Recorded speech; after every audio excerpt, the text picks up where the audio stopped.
there, garden lovers! Today is February 7th, and this is A Garden a Day with Maidenbrock Gardens. Thank you for listening. Few places immediately get the heart racing as fast as the mention of today's garden. The eyes widen with a twinkle, a smile slowly forms on even the stodgiest of faces. Everyone stands a little taller. Today's garden is a UNESCO World Heritage Site.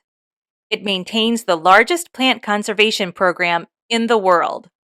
It cares for the most diverse collection of living plants in the world. It employs more than 470 scientists as a world-leading scientific research center, and it partners with more than 90 botanical gardens around the world to research, understand, and protect the world's plant and fungal biodiversity. Okay, gardeners, get giddy, because today we are in southwest London, in jolly old England, at Royal Botanic Gardens, Kew. The Royal Botanic Gardens at Kew are actually two gardens. Kew, in the borough of Richmond-on-Thames, just outside of London's city centre, and Wakehurst, about an hour's drive away in West Sussex. I'm going to save Wakehurst for its own episode sometime in the future, but I do want to mention here before we move on that Wakehurst is the home of Kew's Millennium Seed Bank, a project begun in 1996 to collect and store seeds for future generations. The project is intended as an insurance policy against plant extinction. The seed bank works with global partners to bank seeds of plants that are most threatened and provide the most usefulness for the future. So far, the program has banked seeds from more than 15% of the world's plants. Royal Botanic Gardens Kew began in 1759 as a 9-acre garden for exotic plants set within the pleasure grounds of Kew Palace. The garden was established by Princess Augusta, the mother of King George III. For our American audience, yes, that King George. Moving on. The garden grew in collections and esteem with the work of Joseph Banks. He first sent seeds to Kew while on Captain Cook's first voyage between 1768 and 1771. When he returned from the voyage, he became an unofficial advisor to King George III on the royal gardens at Kew. He sent explorers and botanists around the world to find plants and bring them back to Kew. Banks is credited with bringing 30,000 specimens to England and introducing popular plants such as eucalyptus and acacia. By the middle of the 1800s, the Royal Botanic Garden Kew became a center for scientific research. In 1840, Kew was transferred from the Crown to the government, and the garden opened to the public. Botanist William Jackson Hooker became the first director of Kew in 1841. Through his work and the subsequent work of his son, Joseph Dalton Hooker, who succeeded him as director, Kew became the preeminent center for scientific research and international exchange of plant specimens. The herbarium was built in 1852 and today contains more than 7 million specimens. Kew also boasts a fungarium with a collection of more than 1.25 million fungal specimens. Today, Royal Botanic Gardens Kew spans 326 acres and includes 40 historically important buildings, including 3 glasshouses, 2 art galleries, the Great Pagoda, Queen Charlotte's Cottage, and of course, Kew Palace, also known as the Dutch House. The largest Victorian glasshouse in the world stands tall at Royal Botanic Gardens Kew. The Temperate House contains over 10,000 plants from temperate regions, including 1,500 species from 5 continents and 16 islands. Built in 1863, the Temperate House is home to some of the world's rarest and most threatened plants. Another Victorian glasshouse, the Palm House, is home to a unique collection of tropical plants from all over the world. The Palm House was built in 1844 to provide a rainforest climate with the express purpose of housing specimens brought back by Victorian explorers to far-off tropical climes. Inside the glasshouse, a rainforest environment is recreated with layers, including a canopy of palms and other trees, climbers and epiphytes, and shorter understory plants. Many plants in this collection are endangered in the wild. Some are even extinct in the wild. Many are grown for economic or medicinal purposes. Some of the plants include the rubber tree, coffee, cacao, and sugarcane. The palm house is also unique for its architecture. Its design was inspired by shipbuilders and looks like an upturned ship's hull. Located next to the palm house is the water lily house, the second oldest glass house at Kew, completed in 1852.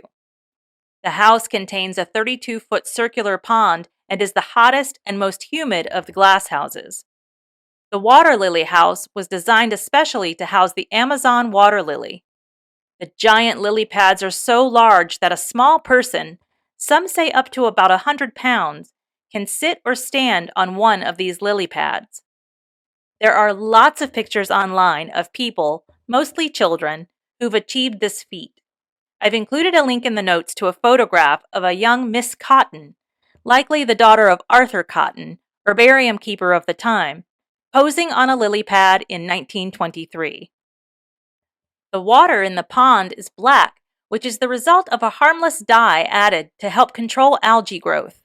There are also fish swimming along in the pond for the same purpose. In summer, the water lily house is also home to lotus and papyrus, while in autumn, visitors will enjoy a selection of gourds. The Princess of Wales Conservatory is one of the newer glass houses and the most complex. It opened in 1987 and contains 10 different computer-controlled climate zones, ranging from temperate to tropical to arid. Each zone is an immersive experience showing the diversity of climates and the varying needs of different species of plants. Ferns are located in both tropical and temperate zones to show the needs of ferns from two different kinds of climate systems. Orchids are also found in two different climates, hot and steamy zone for epiphytic varieties, and cooler zone for orchids that root in soil. Wet tropics represent rainforests and mangroves with a delightful selection of carnivorous plants such as Venus flytrap and pitcher plants. Dry tropics represent the arid regions of the world. Here you will find plants such as cacti, agave, and aloe. Outside, visitors will enjoy the beauty and majesty of Kew's Arboretum. There are 14,000 trees at Kew that cover more than 2/3 of the entire garden. Many of the trees have been there since the gardens were founded more than 260 years ago. Within that 14,000 are 2,000 different species. The tallest tree in the garden is American, the coastal redwood. The tree is 131 feet tall, or as tall as a 13-story building. To enjoy a bird's-eye view of the trees, visitors can stroll along the treetop walkway. The walkway stands 59 feet in the air, allowing visitors to experience a different perspective on this nature trail in the sky. The Great Broad Walk is another way to enjoy the outdoors at Kew. Extending over 1,000 feet, the Great Broad Walk contains more than 60,000 flowering plants and is the longest double herbaceous border in the world. And speaking of best in the world, what kind of podcast host would I be if I didn't mention the garden's inclusion in the Guinness Book of World Records for 2022? The garden earned the record for largest collection of living plants at a single-site botanic garden. The garden is home to almost 17,000 species of plants and about 60,000 plantings. If you are not able to visit in person, you can visit one of their online databases. They maintain a site called Plants of the World Online. Its purpose is to provide a single point of access for information on all the seed-bearing plants in the world. I've included a link to the site in the notes. Plants aren't the only things to see at Royal Botanic Gardens Kew. Art and architecture play a role too. 2 art galleries dedicated to botanical art are located on site. The Marianne North Gallery includes more than 800 of the artist's works. The Shirley Sherwood Gallery of Botanical Art showcases botanical illustration from the time before photography to present day. The Shirley Sherwood Gallery was the first art gallery in the world dedicated to botanical art. Visitors interested in history and architecture will enjoy a visit to Kew Palace, also known as the Dutch House. It was built in 1631 for London silk merchant Samuel Fortree.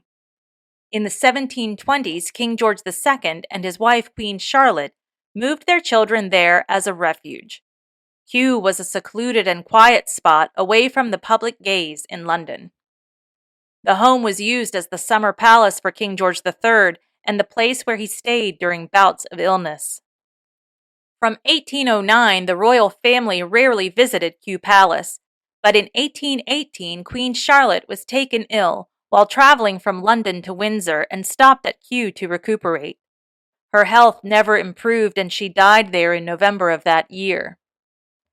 Queen Victoria's children briefly spent time at Kew Palace in 1844, but from what I could find, that was the last time anyone from the royal family stayed at the palace. In 2006, Queen Elizabeth II celebrated her 80th birthday at Kew Palace with a family birthday dinner. The royal kitchens are also open for visitors. Closed permanently in 1818 after the death of Queen Charlotte, the kitchens remained closed for nearly 200 years. The kitchens opened for visitors in 2012. Queen Charlotte's cottage sits amidst a 300-year-old bluebell wood. It was a special place for the king and queen and their children to rest and enjoy tea. The house was built in a rustic style for the time. It is timber framed with brick infill and has a thatched roof. The picnic room in the house has a flower garland trellis painted on the walls, which is believed to have been painted by Princess Elizabeth, daughter of King George and Queen Charlotte. The Great Pagoda is another building worth visiting. It was completed in 1762. The building is 163 feet tall with a challenging 253 steps to reach the top. 80 colorful wooden dragons adorn each level. These historic buildings are maintained by historic royal palaces. Several dining options are available in the garden from casual to formal, quick bite or sit down. Picnics are also allowed throughout the garden, so feel free to bring your own basket. There is so much more to see and do and learn at Royal Botanic Garden Kew, including the 800 rhododendrons in the rhododendron dell, the rose garden, the children's garden, the kitchen garden, and so much more. The garden opens every morning at 10 o'clock and is open every day of the year except Christmas Eve and Christmas Day. The palace, royal kitchens, Queen Charlotte's cottage, and Great Pagoda are closed for winter but should open closer to Easter and remain open through summer. From bulbs and cherry blossoms in spring to scented blossoms in summer, changing colors in autumn to warm and humid glasshouses in winter, there is always something to see at Royal Botanic Gardens, Kew. Well, that's about it for today. I hope you've enjoyed today's garden. Thank you so much for listening. Join me tomorrow to find out where we're going next. I release a new episode every single day. As a reminder, you can learn more about the gardens featured on A Garden a Day by clicking on the links in the notes or by visiting our website, agardenaday.com. And if you like A Garden a Day, and I hope you do, please consider liking, subscribing, and telling your friends. If you are able, please also consider giving us a 5-star review. It lets me know you like the show, and it also helps others find the podcast. I really do appreciate your support. If all goes well, I'll be right back here tomorrow. See you then.